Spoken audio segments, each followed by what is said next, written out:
Hello everyone, welcome to a brand new disc golf video. Today I've got another disc comparison, and this is going to be a really good one. We're going to be comparing two really good mid-ranges today. We've got the Roc3 from Innova and the Verdict from Dynamic Discs. These are some staple, overstaple mid-ranges that are very popular in the disc golf community. We're going to be comparing them, seeing if one has a big advantage over the other. So let's go ahead and get into it. All right guys, before we start, just some clarification here. I do have a Star Roc3 and I've got the Lucid X Chris Clemens Verdict. So these should be pretty similar in condition. I haven't really thrown either of these an extreme amount. They're slightly used, so I doubt that will affect the flight at all, considering they're both overstaple. But we're gonna go ahead and jump into a profile comparison. All right guys, right here is the Roc3. This is actually a Roc3. You can see the bead right there, but this is the profile of this disc. As you can see, it's pretty shallow in the rim. You know, you've got the slight bead, you got a nice flat profile, feels great in the hand.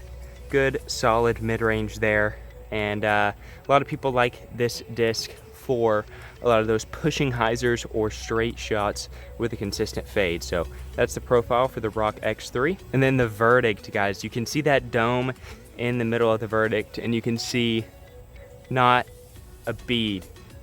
This does have a slight pop top to it, as you can see.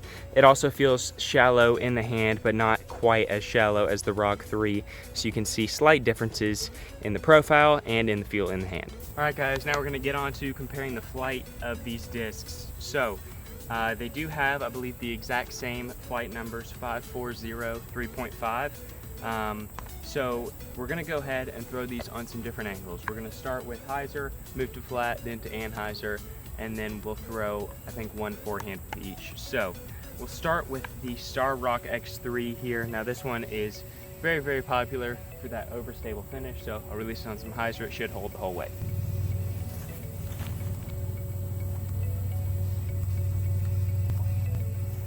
Verdict.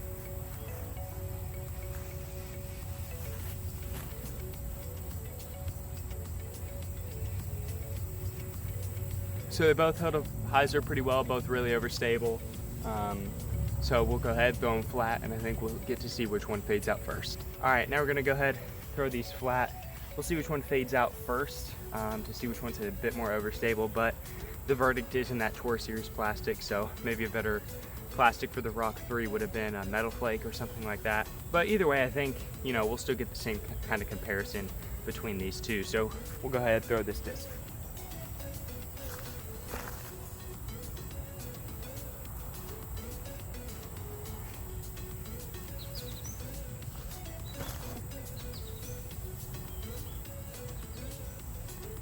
All right, so as you can see, that Verdict really faded out faster. You know, I gave it a bit more height, gave it a bit more time to fade out, but it faded really hard. That Roc3 went pretty straight, had a slight fade at the end, so we'll go ahead and throw them on anhyzer. All right, we're gonna go ahead and throw these on anhyzer. If I had to predict, I'd say the Verdict would probably come out quicker. It's really interesting to see these flight numbers and see, you know, kinda how one is still more overstable. I do think it does come down to the plastic ultimately, you know, and how the Verdict's plastic is just naturally more overstable, but I would think that, you know, the Roc would be a bit more overstable than it actually is. It seems to be pretty straight, but we'll go ahead and throw this on anhyzer.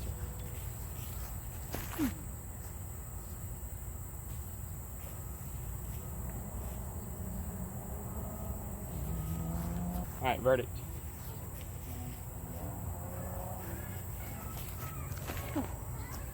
Oh wow. Yeah. It just comes out so fast. The Verdict just comes out so fast. I will do a little distance competition here. We'll see which one I can throw the farthest. I mean, obviously it's gonna most likely end up being the Roc, considering, you know, it's a straighter disc and doesn't want to fade out as much, but we'll do a distance competition, see how far I can throw these things. All right, so I moved the camera back a little bit, try to give myself enough room. So I'm gonna throw these pretty much as hard as I can, see if I can get full flight out of both and see how far I can throw them. So the Roc will be up first.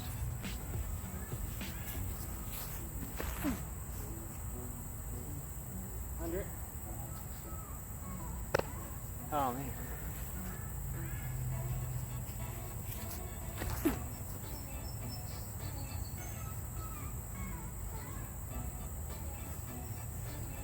All right.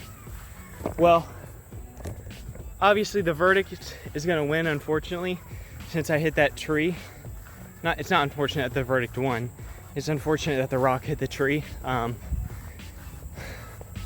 don't know. I may end up adding like 20, 25 feet to the rock's total distance just to kind of see where it probably would have ended up if it didn't hit that tree.